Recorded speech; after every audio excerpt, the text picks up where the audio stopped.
السلام عليكم ورحمة الله وبركاته. أهلا بكم متابعيني.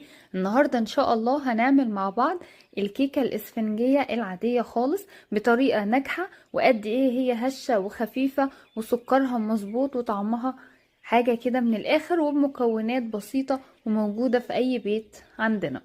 اول حاجة عندنا 3 كوبايات من الدقيق الابيض المتعدد الاستخدامات المنخول، كوبايتين من السكر، 4 بيضات، كوباية من الزيت، وكوباية من عصير البرتقال. ممكن نستبدل عصير البرتقال بكوباية لبن، وممكن نخلي الكوباية نصها لبن ونصها عصير برتقال زي ما نحب.